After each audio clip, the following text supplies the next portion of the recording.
noite a todos. Iniciada a gravação. Para quem não me conhece, meu nome é Vinícius Martins, eu sou orientador do NPJ aqui na Estácio Niterói. E hoje a gente tem a palestra com a trilha de aprendizagem com o professor Rodrigo Drummond, que vai tratar sobre queixa-crime com vocês. Rodrigo, obrigado por aceitar o convite, sempre aceito o nosso convite. O espaço é seu, eu não vou me alongar. Fique à vontade e qualquer coisa a gente está por aqui. Beleza. Vinícius, tirou o chat aí da galera ou não tem chat? Para mim não está aparecendo. Nem para mim. É isso que eu ia perguntar também. Porque tava o chat e eu acho que agora não tá. Não tem não.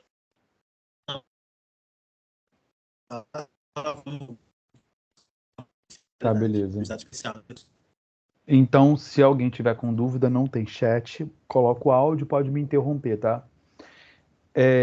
Primeiramente, senhores, eu queria me apresentar. Para quem não me conhece, quem não foi, nunca foi meu aluno, me chamo Rodrigo Drummond Melo, sou advogado, especialista pela Escola da Magistratura, EMERGE, dou aula de penal e processo penal e prática penal, não só na universidade, aqui no campus de Niterói, como também na ilha, em São Gonçalo, em Alcântara e Santa Cruz. Bom, senhores, alguns alunos já me conhecem de Caxias, da ilha, do centro, da Barra, porque temos as turmas integradas também, que eu dou aula também, então acaba que a gente conhece um pouco as pessoas de outros estados também. Bom, dou aula também na FEMPERJ, dou aula na Escola Superior aí de Administração Judiciária, que a gente chama aí de ESAGE, que é para servidores públicos. Também sou professor da pós-graduação da Universidade Estácio de Sá. E é isso. Qualquer dúvida que vocês tiverem aí com relação à nossa trilha de hoje. Vinícius, eu não sei se você tem acesso ao chat, mas bota lá o Instagram para a galera, porque os meus alunos sabem que eu respondo todo mundo no Instagram. É RDM-NIT, que é Rodrigo Drummond Melo, que são as iniciais, né? RDM NIT de Niterói, N de navio, I de igreja, T de tatu, tá? Então, RDM NIT, coloca lá, manda mensagem, qualquer dúvida que você tiver, tá?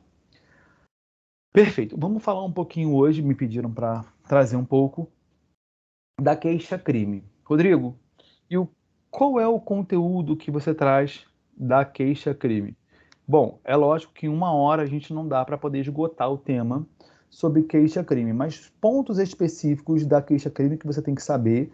E aí nós vamos falar trilha de aprendizagem e nós vamos fazer trilha para focar na nossa prova da OAB, que para muitos foi ontem, né, a segunda fase da OAB, e para muitos serão em novembro, dezembro aí, tá? Então vamos falar um pouquinho da queixa-crime. Como é que ela funciona? Quais são as dúvidas e os erros que vocês mais cometem aí? Quem foi meu aluno, assistiu a primeira aula minha lá presencial aqui em Niterói, nós tivemos algumas questões que todo mundo erra. O primeiro ponto importante são dúvidas bobas, mas que todos têm que saber. Na prova, chegou a minha prova, o que eu faço? No endereçamento, nas questões de preâmbulo, eu coloco o quê? Coloco XXX, underline, coloco pontinho, não coloco nada. Senhores, normalmente os editais da OAB, inclusive esse último edital da OAB, ele sugere que você pode colocar XXX, pontinho, pontinho, pontinho. Não deve colocar entre parênteses, não deve colocar um ponto a mais de 3, um X a mais de 3. Porque quando você faz isso, você está identificando a sua peça. As peças, elas são desprendidas dos nomes, então elas vão com um código para um examinador. Então eu posso combinar com algum examinador que a minha prova, se ele pegar, ela tem 4x, 5x, não tem, está entre parênteses, está entre colchetes, está entre chaves, entre aspas. Então, evitem usar qualquer tipo de terminologia, de caractere ou de letra, de sinal, que possivelmente venha identificar a sua peça na hora da prova, tá bom? Então, esse é um dos grandes fatores que a gente tem que ter em mente, não identificar peça. Então, você não vai colocar excelentíssimo senhor doutor juiz de direito, da underline com marca de... Tá errado, porque underline é um elemento identificador não permitido pela prova. Rodrigo, eu como professor de prática, eu pego muita petição onde as pessoas elas ficam nervosas naturalmente e elas acabam colocando 4x, 2x Vai identificar? Vai. E vai ficar com 0 na prova, sinto muito, tá? Então, cuidado, você precisa de ter essa preocupação? Não preciso, então não bota nada. Ah, o professor falou que eu não tenho que colocar nada, eu estou dando sugestão para ter menos coisa para você se preocupar. Então, a ideia é, você precisa disso? Não, então tira, não precisa, bota um espaço. Excelentíssimo senhor doutor juiz de direito, vírgula, vírgula não, excelentíssimo senhor doutor juiz de direito, bota um espaço, da comarca D, espaço, estado D, espaço. Endereçamento não tem ponto. Não se abrevia pronome de tratamento. Então você não vai colocar êximo, sr.dr. Não existe abreviatura tanto no processo civil, tanto no processo penal. Ah, Rodrigo, mas no processo penal eu endereço diferente, eu boto ao juízo, né? Ok, mas não é processo civil aqui. No processo civil você endereça lá, faz um endereçamento lá, ao juízo, data, tá. Ok, tá certo. Porque o CPC é de 2015. Aqui o processo penal ele é de 1941. Código Penal de 1940. Então nós ainda escrevemos lá, excelentíssimo senhor doutor juiz de direito, tá? Perfeito, Rodrigo? Perfeito. Então, quando que a gente usa queixa-crime? Então a gente já sabe, tá? A gente já sabe que, de fato, você não vai colocar underline, não vai colocar ponto no endereçamento. Rodrigo, eu pulo as 10 linhas. Na prova da OAB você vai pular ali no mínimo 5 linhas. Ah, mas o processo eletrônico não interessa, você vai mostrar para o examinador que se algum dia o seu processo eletrônico estiver ruim e você precisar despachar, iniciar, fizer a petição inicial física, você sabe que tem que pular as 10 linhas porque o juiz vai despachar ali fisicamente. E lembrando que você está fazendo prova a nível nacional. Então, a sua realidade do Rio de Janeiro não é a mesma realidade do Acre. Então, pode ser que lá o processo seja físico ainda, não eletrônico. E você vai ter que pular as 10 linhas, tá? Então, não olhe o seu próprio umbigo. A gente está falando de avaliação nacional. Então, esses são os pontos iniciais. Feito isso, a gente começa. Querelante e querelado. Querelado, querelado, acusado. Olha a terminologia. Acusado, querelado, querelado, acusado, acusado, querelado, querelado, acusado. Querelante, vítima. E aí você começa, pulou as 10 linhas, coloca Maria, Sara, Tiago, Alex. Ah, mas ele não trouxe o sobrenome. Você vai colocar Alex, vírgula, sobrenome, vírgula, nacionalidade, papapá. Não. Ué, Rodrigo, mas ele não tem sobrenome? Tem, mas o problema não trouxe, mas ele te identificou que foi Alex. Não tem problema algum. Você não está identificando a peça se você não colocar o sobrenome. E você vai colocar Alex, vírgula, nacionalidade, estado civil, profissão, portador da carteira de identidade, número tal, inscrito no CPF sob o número tal. E-mail, coloco e-mail ou não coloco e-mail? Senhores, sabemos que a tecnologia veio para facilitar a nossa vida. O examinador ele não vai tirar pontos se você não colocar e-mail, porque no nosso código, por ser de 1941, ele não exige formalmente, expressamente ali a situação de colocar ali o e-mail, mas é uma boa prática que não prejudica você colocar o e-mail. Então não há problema algum você colocar e-mail, tá? Importei do processo civil, tudo bem. Naquilo que for omisso no processo penal, você aplica subsidiariamente as regras do CPC. Isso está lá no 394, salvo o melhor juízo, parágrafo 5º do CPP. Tá? Perfeito, Rodrigo. Show de bola. Então, o primeiro ponto é esse. Se você não tem sobrenome, não precisa inventar, nem precisa colocar sobrenome. Já identificou que é Maria, que é João, que é José? Não tem problema. José, vírgula, brasileiro, solteiro, casado, profissão tal, residente domiciliado na rua, aí você continua, né? E-mail, residente domiciliado na rua X, no bairro X, no CEP X, conforme procuração anexada. Você tem que colocar conforme procuração anexada, porque é esse instrumento mandato, né? E é mandato, T de tatu, porque mandado só ordem judicial, então. E é esse instrumento que vai legitimar você fazer a sua queixa-crime. Sem a procuração anexada, você não tem poderes para fazer essa queixa-crime. Tá? Então, você vai colocar conforme procuração anexada. Não coloca lá conforme documento ou documentos em anexo. Tá errado, a gente fica naquela discussão gramatical, em anexos, em anexo. Gente, mata o problema, conforme procuração anexada. Procuração, um documento singular anexado e acabou. Tá? Você não entra numa discussão se está escrito corretamente gramaticalmente. O cara tira ponto erro de português, tá? Então, cuidado com isso. Então, conforme procuração anexada, com o escritório profissional na rua XXX, não, cuidado, não coloca nem mais nem menos, não coloca entre parênteses, ou não coloca nada, ou com o endereço profissional na rua pontinho, pontinho, pontinho, Rodrigo. E aí, lógico que você vai colocar onde vem receber todas as intimações, né, e citações, e aí você coloca, vem respeitosamente, na presença de Vossa Excelência, oferecer, Rodrigo. Então você vem respeitosamente, na presença de Vossa Excelência, oferecer. Pode até usar propor, mas o termo mais comum e mais correto, mais adequado é oferecer. Você oferece queixa. Né? A terminologia, o verbo processual, que a gente fala, né? Verbo processual, mais utilizado e o mais correto adequadamente é o oferecer, porque propor você está mais para o processo civil. Você não propõe, você oferece queixa, crime. Ninguém vai para a delegacia, senhor, e fala, eu vou dar queixa na delegacia. Você vai passar vergonha na delegacia. Porque na delegacia você não faz a petição inicial e endereça para o delegado. E o ilustríssimo delegado. Não. Você vai na delegacia para registrar a ocorrência de alguma coisa, de um fato que supostamente, inicialmente, pode ser considerado como crime. Tanto é verdade que ainda que você não vá registrar a ocorrência na delegacia, você pode ali oferecer a queixa-crime sem que haja sequer ido à delegacia. Por quê? Porque a delegacia não é requisito da queixa-crime. A queixa-crime é a petição inicial, é a razão pelo qual você instaura e solicita a instauração aí do processo por meio da queixa-crime. A queixa-crime é a petição inicial do processo civil. Então, você só presta queixa-crime no processo, a petição inicial. Você não vai para a delegacia para prestar queixa. Você vai na delegacia para registrar a ocorrência de algum crime de ação penal privada. Tá?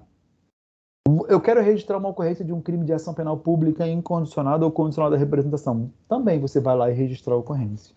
Mas nesse caso a gente está falando de ação penal privada, Rodrigo.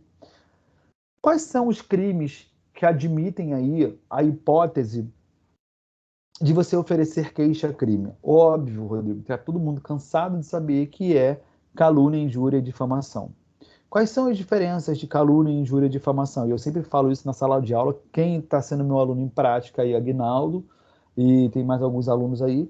Então, vocês sabem que, quando a gente fala de calúnia, injúria e difamação, nós demos isso em sala de aula, e aí eu falei o macetinho. Né? Na minha época, eu falava que a pessoa que estudava ela era CDF. CDF é aquele que estuda bastante, né? Que a gente era o famoso lá nerd que as pessoas falam hoje, né? E aí, por que eu falo CDF? Porque é mais fácil de você gravar. CDF, calúnia e difamação, eles são um fato. A calúnia, que é um C de crime, é um fato definido como crime. E a difamação é todo e qualquer fato que não é definido como crime, mas é um fato. Um fato que ofende a honra também objetiva.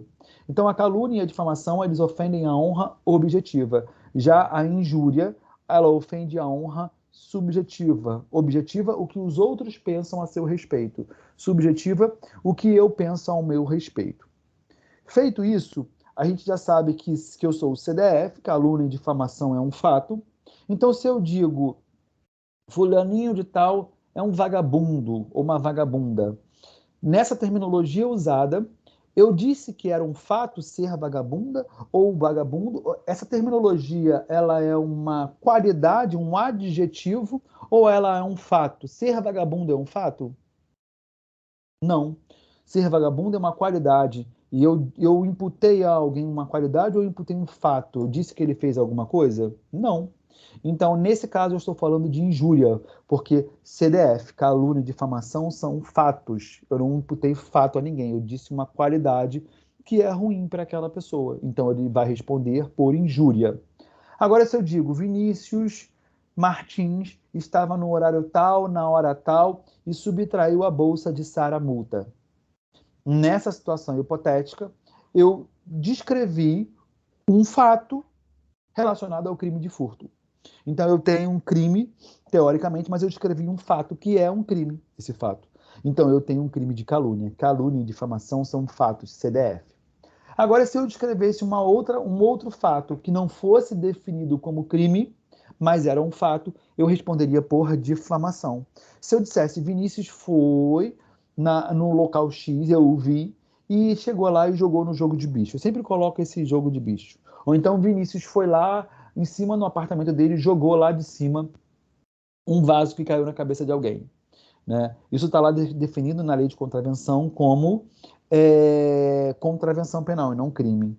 Então, contravenção penal não é crime, então eu não estou falando de calúnia, eu estou falando de difamação.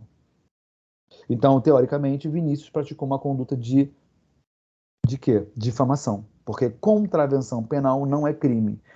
Gente, a infração criminal ela pode ser crime, né, que é o gênero a infração, e a espécie crime ou contravenção. Contravenção não é crime. Então, se o agente ele pratica uma contravenção, é um fato definido como contravenção, contravenção é difamação. É só rimar contravenção, difamação, contravenção, difamação. Tá?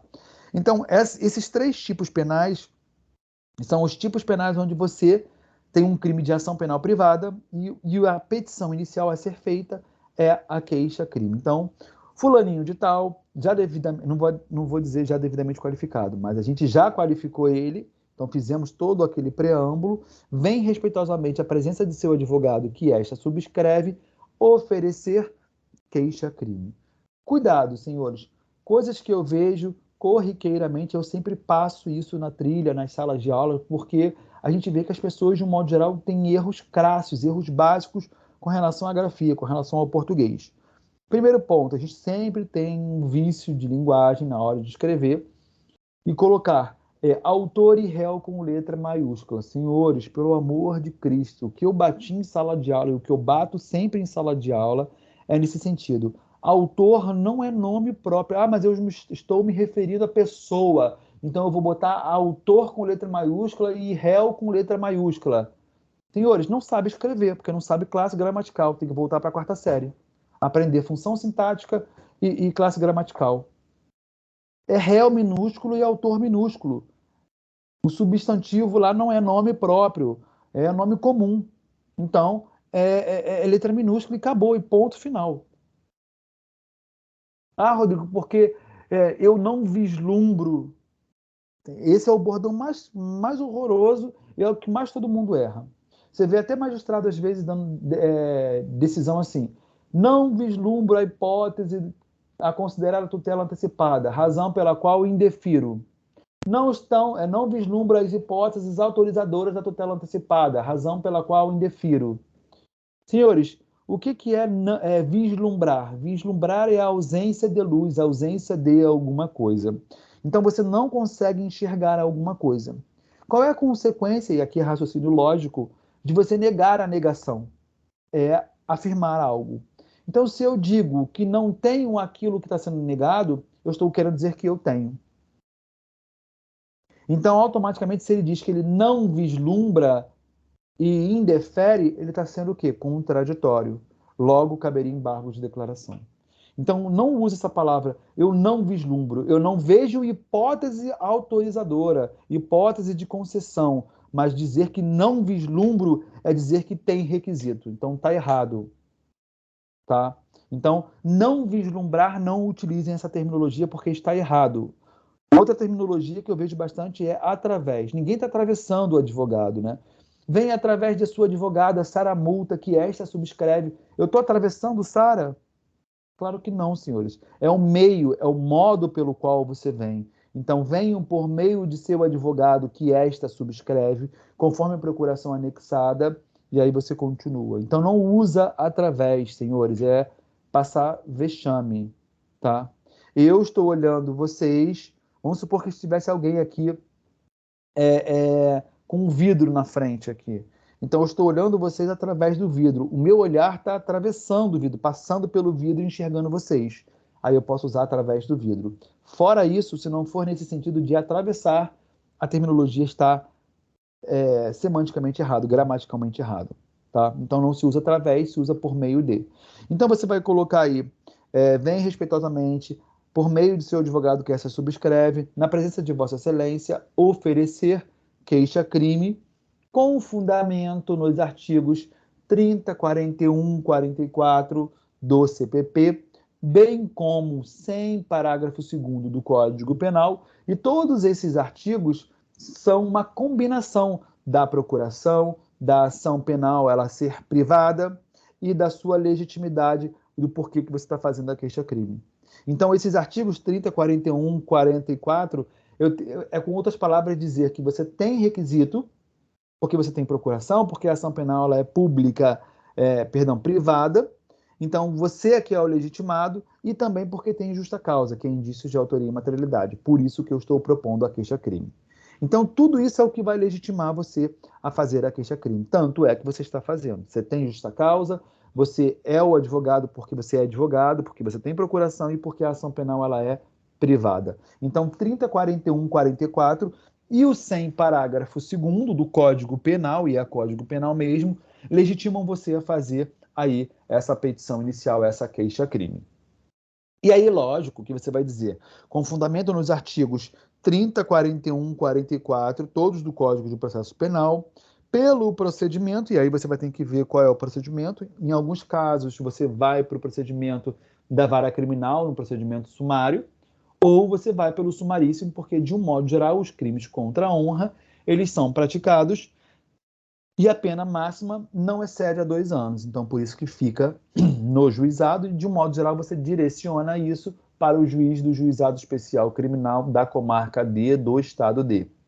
Tá? Perfeito, Rodrigo. Show de bola. Então, você vai dizer quais são os artigos que legitimam você, porque você tem procuração, porque a ação penal ela é pública ou privada, dependendo da situação. E aqui a gente está falando de queixa, então a ação penal ela é privada. Você vai falar pelo procedimento, porque isso também é importante, porque dependendo do procedimento, o endereçamento é diferente, então você tem que saber o que você vai fazer, então qual é o procedimento. Então, nesse nosso caso, é o 61 da Lei 9.099, tá? Então eu estou tentando trazer aqui uma hipótese bem genérica e tentando colocar para vocês como montar a peça de vocês, tá? Montar a queixa-crime. Então você vai direcionar para o juiz do juizado com base ou com fundamento no artigo 61 do 61 da Lei 9.099. Feito isso, você continua. Bem como nos artigos, agora você vai trazer qual é o crime. Qual é o crime que vai legitimar a ação ser privada? Qual é o crime que me legitima a fazer a queixa-crime, a ter procuração, a escrever? Porque eu já sei que eu tenho que ter procuração, que eu tenho que ter justa causa, que a ação penal ela é privada. Mas qual é o crime que legitima tudo isso? Aí você vai colocar com fundamento nos artigos, continuando aí, 30, 41, 44, 100, parágrafo 2º, combinado com, aí você vai colocar o tipo penal. 138, 139, 140, não interessa. Mas você vai legitimar isso aí na sua peça. Feito isso, aí você vai colocar, então, conforme combinado com os artigos 138, ou 139, ou 140 do Código Penal, e aí você vai colocar em face de ou contra. No Código de Processo Penal permite essa terminologia contra fulano de tal, porque é contra mesmo. O Ministério Público e você, particular, você está sempre contrário àquela conduta perpetrada pelo acusado. Tá?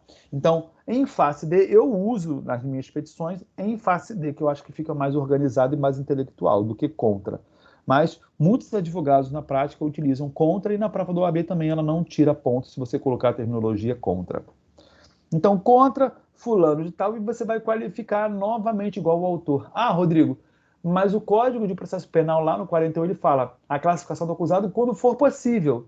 Sim, mas teoricamente isso não quer dizer que você não possa colocar na sua peça a qualificação de forma genérica. Dizer, vamos supor, em face de, aí você coloca de Sérgio, vírgula, nacionalidade, profissão, estado civil, e vai colocar genericamente, porque você vai mostrar para o seu avaliador que, embora a questão ela não traga a qualificação do acusado, ainda que o código dispense, você sabe que tem que ter isso numa petição.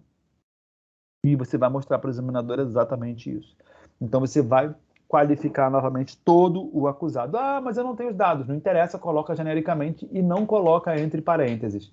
Nacionalidade, vírgula, estado civil, vírgula, profissão, vírgula, tá? Então, em face de fulano de tal, né? Aí, normalmente, se ele não deu o nome, você coloca querelado, porque é acusado, tá? E aí você coloca nacionalidade, profissão, estado civil, RG, CPF, coloca lá. E aí, quando você acabar de qualificar, você vai colocar pelos fatos e fundamentos a seguir expostos. Ou pelos fatos e fundamentos jurídicos a seguir aduzidos, que se seguirão nesta petição. Se quiser florear, floreia, não tem problema, desde que você não deixe de dizer que você vai argumentar pelos fatos e fundamentos que virão a seguir. Que aí, no caso, eu coloco sempre assim, pelos fatos e fundamentos a seguir expostos. É um linguajar direto, simples e bem claro, e que todos, de um modo geral, a maioria dos advogados usam essa terminologia, pelos fatos e fundamentos a seguir expostos. E aí você traz o primeiro tópico, que são os fatos. Os fatos, senhores, eu não vou... O mundo aluno gosta dessa parte. Ah, é agora que pelo menos eu vou ganhar o ponto cheio, porque agora eu vou reproduzir literalmente o que está lá no enunciado da questão aqui na minha prova. E aí os meus alunos copiam e eu não dou a pontuação. Vale 1, sei lá, 1,5, eu dou 0,75 ou 0,50. Mas por que, professor, você tem a mão pesada? Não, porque o aluno ele tem que ter poder de síntese, igual a prova da OAB. Aí o cara vem assim, não, porque Sara estava com um vestido amarelo com florzinha azul, porque Vinícius estava de terno com a gravata azul, assim o colega nosso Pablo estava com a prancha sem camisa, com a bermuda florida, com a bermuda assim assado. Gente, se esses elementos eles não são importantes para identificar que foi Vinícius, que foi Sara ou que foi Pablo, essa informação ela é irrelevante. Porque o que é relevante? É relevante para eu saber quem foi e como o fato aconteceu. Isso são dados importantes. Então, eu tenho que trazer fatos cronologicamente. Então, eu tenho que trazer dia, horário e lugares certos. Então, no dia tal, na hora tal, no local tal. Isso é denúncia específica ou petição aí de queixa-crime específica. O que não dá é para eu colocar mais ou menos no ano de 2020. Eu tenho 365 dias, então é uma denúncia genérica. Como é que uma pessoa vai se defender de 365 dias? Não dá.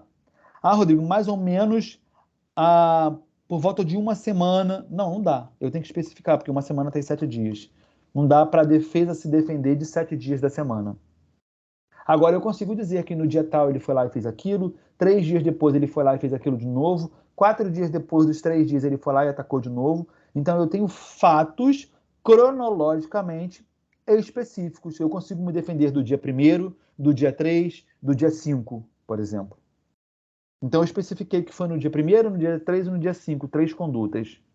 Então, eu tenho aí, teoricamente, uma situação específica. Então, eu tenho ali. Então, eu tenho que trazer dados que contem aí com extrema importância e com especificidade sob pena de a denúncia ou queixa ser considerada genérica, porque vai violar a ampla defesa ou contraditório. A defesa não vai conseguir se defender de um fato que você cometeu no ano de 2020. Você tem que especificar no dia tal, no horário tal, mais ou menos por volta das 10h30. Ah, não foi 10h30, foi 10 horas. Ok, mas você conseguiu especificar. Tá? Perfeito. Então, os fatos não é transcrever tudo que está na questão, é transcrever cronologicamente aquilo que é relevante para o direito. Se Sara estava com o cabelo escovado, se ela estava com luzes, se ela estava de batom, se aquilo não era um fator identificador para a autoria, aquilo é irrelevante ela colocar aquilo ali no papel. Tá? E aí, provavelmente, ela vai perder um ponto. Então, os fatos você tem que ter poder de síntese. Aí o aluno pensa, poder de síntese é resumir. Então, eu vou resumir, vou dizer, fulano de tal roubou no dia tal. Tá? 0, Porque roubar não é um fato. Isso está errado. Você tem que trazer fatos. Fulano de tal, na hora tal, no lugar tal, foi lá, botou a arma para fora, deu 3 tiros em fulano e subtraiu a bolsa. Ou deu 3 tiros em fulano e saiu. Eu contei um fato específico. Então, não é colocar capitulação legal, nem dizer qual é o tipo que ele praticou. Roubou, matou, estuprou. Eu quero condutas, o que ele fez. Eu quero fatos. Tá? Perfeito, Rodrigo. Então, a ideia é sempre você trazer os fatos cronologicamente. E aí você vai para o direito. O que é o do direito? Como é que você vai fazer esse do direito ou da fundamentação? Fica a seu critério. Primeiro ponto é que você tem que ter uma noção de como fazer isso, né? Como trazer isso para a sua prática. Você tem que entender. Se você entender, fica mais fácil, senão você não decora, né? O que você tem que entender é que no direito, ou na fundamentação, você tem uma situação muito importante, que primeiro você tem que o quê? São 3 coisas que você não pode esquecer na fundamentação. Mostrar no mundo jurídico onde que está, qual é o artigo, o porquê daquele artigo, então fundamentar juridicamente do porquê estar naquele tipo penal. E o terceiro, na petição inicial, que é na queixa-crime, é dizer por que aquilo que você enquadrou no tipo penal e fundamentou, por que aquilo tem autoria e por que aquilo tem materialidade. Onde que está os documentos que comprovam que foi Vinícius o autor do crime? E onde que estão os documentos que comprovam que o crime existiu? Porque sem isso eu não posso denunciar, eu não posso oferecer queixa-crime contra fulaninho de tal. Então eu preciso de autoria e materialidade. Então fica nessa ordem. Primeiro você mostra no mundo jurídico onde que está. Então trazendo assim, fulano de tal praticou o crime previsto no artigo 140 do Código Penal. Fulano de tal, quando fez isso, agiu com dolo de caluniar, de injuriar, de difamar fulano de tal, colocando, por exemplo, xingando fulano de tal na presença de várias pessoas. As testemunhas no inquérito, ou as testemunhas aqui presentes, que aí você vai botar as testemunhas como o rol de testemunha lá, aí você vai pedir para elas assinarem tudo também, que você não é bobo nem nada. Aí você vai dizer, as testemunhas confirmam isso. E quando elas confirmam que o crime aconteceu e que foi fulaninho, isso está comprovada a autoria e a materialidade. Então você consegue trazer, de fato, mostrar no mundo jurídico, fundamentar o porquê daquilo e aí colocar as justa-causas que são indícios de autoria e materialidade. Sem isso, senhores, vocês não têm aí uma fundamentação ou do direito de forma adequada. Então vocês têm aí literalmente uma fundamentação ruim, tá? Vocês vão ter uma fundamentação ruim. Então, basicamente você pode usar essa estrutura, essa forma de argumentação tanto no processo civil, quanto no processo penal, quanto no processo do trabalho. Então são formas de você argumentar, tá? Então você não pode perder essa forma de argumentar. Rodrigo, mas eu não tenho justa causa, não tenho justa causa no processo civil. Ok, mas você tem que ter o seu fundamento. Por que fulano de tal agiu com como é que eu falo? Por que fulano de tal agiu com erro, dolo, coação no negócio jurídico? Então você vai ver que existem algumas fundamentações legais. Não é autoria e materialidade, é fundamentar o porquê daquilo. Você fala que um contrato é nulo, você entra com uma obrigação de fazer, você pede dano moral, seja lá o que for, você mostra no mundo jurídico onde que está a violação, quais são os artigos violados, e aí logo após você entra com a fundamentação, por que aquele artigo foi violado, então por que tem um princípio tal, então isso é fundamental. Então, trazendo isso para o processo penal, eu sempre vou enquadrar ele no tipo penal, então vou mostrar no mundo jurídico onde que está, depois eu vou fundamentar o porquê que são aqueles artigos e, por fim, eu vou trazer a autoria e materialidade que estão presentes, porque se eu não trouxer isso, é eu dizer que a minha denúncia ou queixa ela pode ser rejeitada, conforme artigo 395, se eu não me engano, inciso 3º do Código de Processo Penal, que ele fala lá que a denúncia ou queixa será rejeitada quando faltar justa causa para a ação penal. E aí eu vejo muito advogado fundamentando. A autoria e materialidade será comprovada em conteste ao longo do processo. Ou seja, em tese não tem justa causa no oferecimento ali da queixa ou na denúncia. Então o juiz não tem que receber para depois ver se tem. Na verdade não tem. então o juiz tem que rejeitar, porque é um dos requisitos da petição inicial ter justa causa, sob pena de ser rejeitado. Então você tem que fundamentar na sua petição inicial ali o porquê da autoria e da materialidade. Onde que estão presentes ali a autoria e materialidade? Aí eu sempre dou um caso concreto em sala de aula para os meus alunos, que eles já tiveram esse caso concreto. E aí uma questão muito interessante, quando a gente coloca assim, fulano de tal, o exemplo que eu uso com eles é assim, é o mais simples, mas é bem legal porque a gente aborda várias questões. Eu falo assim, fulano de tal é um merda, se mude do meu bairro, faça uma publicação no Instagram. Aí, a vítima, ela faz print, obviamente, e desse print a gente tem indícios de autoria e materialidade. Eu não vou entrar na discussão se, de fato, eu posso usar prints para condenar alguém. Gente, eu estou usando prints para oferecer queixa-crime, não para condenar. São coisas diferentes.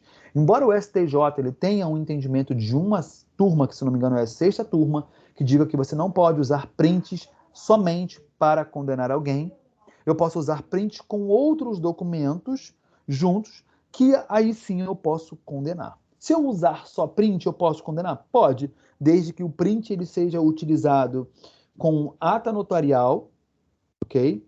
E desde que o print é uma outra forma da legalidade, e desde que o print você extraia, além do print, você extraia a conversa por e-mail. Então você tem a opção lá de exportar a conversa do WhatsApp por e-mail. Então essa possibilidade também dá legalidade ao print que você juntou. Então, basicamente, são temas polêmicos quando a gente fala de prova, né? Então, quando a gente fala de print, a gente tem essa observação. Cuidado, porque o julgado que gerou a ilegalidade do print era um print que estava sob espelhamento. E o espelhamento, em hipótese alguma, ele é permitido no nosso ordenamento jurídico.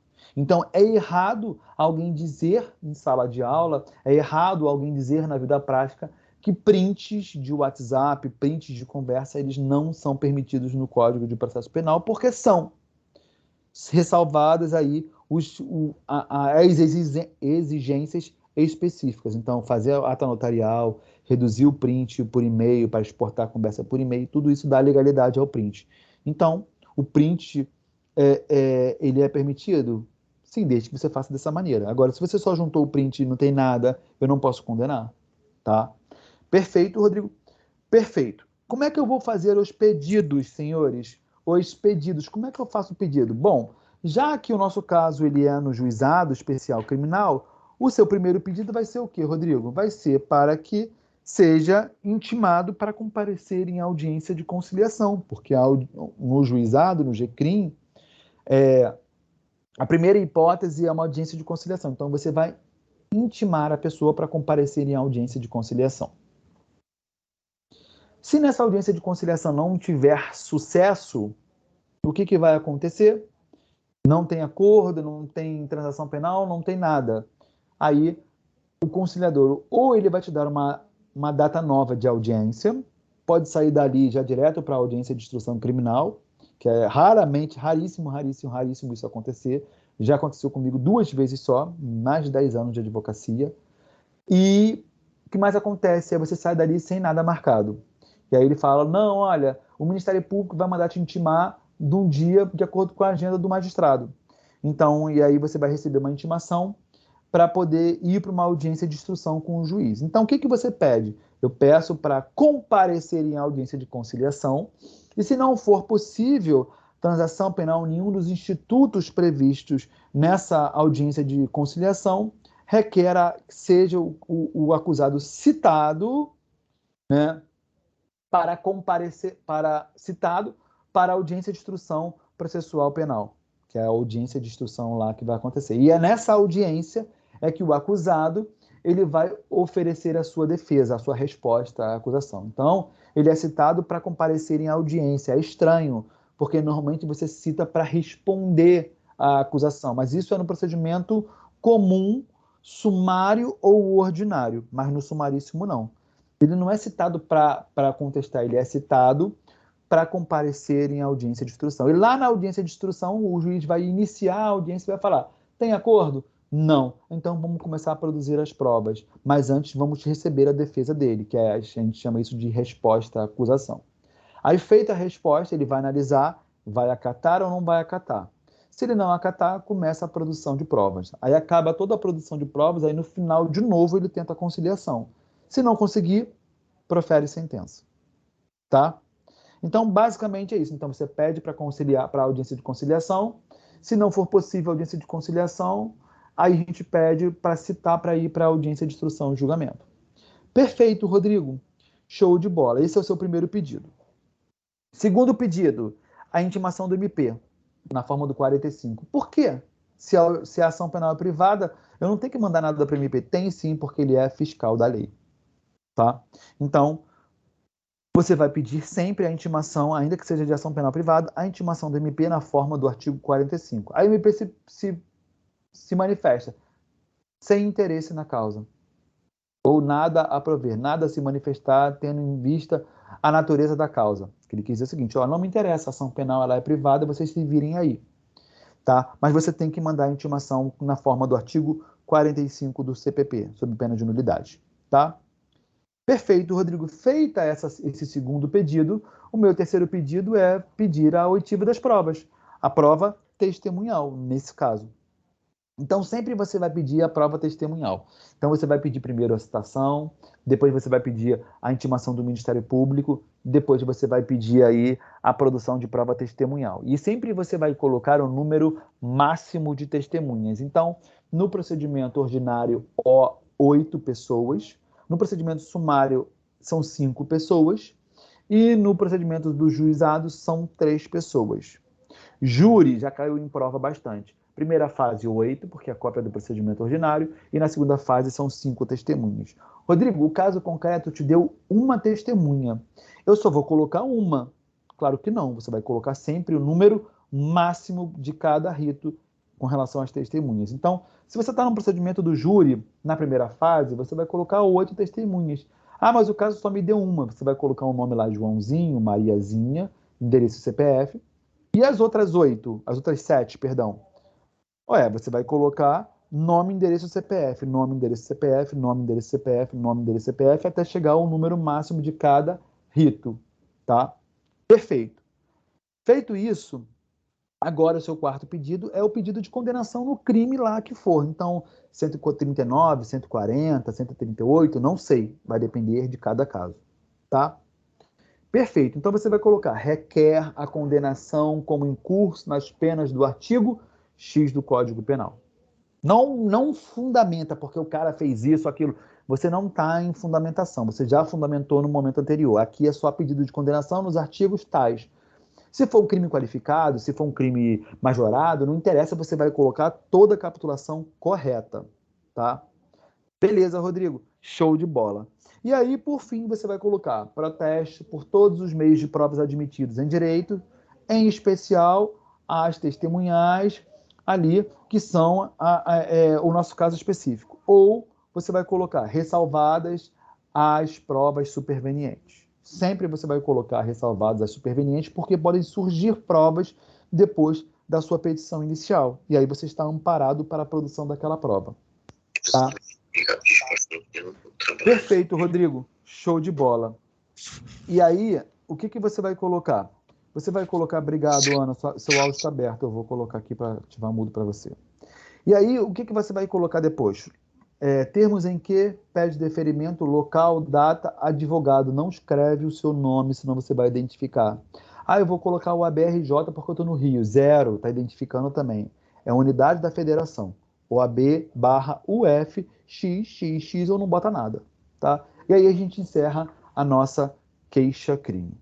Tá ok, senhores? Eu sei que eu falei muito rápido, eu sei que eu coloquei muitos pontos aqui importantes, talvez que você não saiba, talvez que você não tenha se ligado, já tenha esquecido, mas lógico que isso daqui é uma questão muito, muito iniciante, uma questão muito simples, mas eu acho que isso é de grande valia, acho que ajuda bastante vocês, talvez muitos de vocês nem sabiam que tem esses detalhes na OAB, que tem essas questões específicas, e espero aí que tenha passado de uma forma transparente, leve, e que tenham todos entendido. Se alguém não entendeu, tiver com alguma dúvida aí, pode mandar mensagem para mim lá no Instagram, que eu respondo lá, todos vocês aí, qualquer dúvida a gente está lá para ajudar. Acho que é isso, Vinícius, eu acho que eu falei aí um pouquinho. São 7 horas aí, a gente para não exceder o horário de ninguém aí, porque todos ainda tem que... Muitos ir para casa, muitos já estão em casa, ou alguns já estão aqui ainda na faculdade. Tá bom? Será que alguém tem Obrigada. alguma dúvida?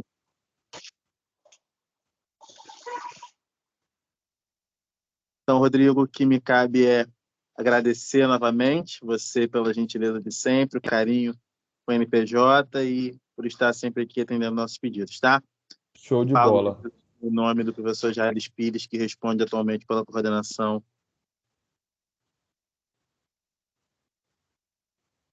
do NP, coordenadores do núcleo que integram essa jornada das trilhas de aprendizagem. Gente, Show de bola. é isso. Agradecer a vocês também, todos que estão aqui presencialmente comigo, os que estão remotamente também. Um beijo a todos. Até o próximo encontro. Eu vou encerrar a gravação. Um beijo, Rodrigo. Tchau, tchau, gente. Boa noite. Boa noite.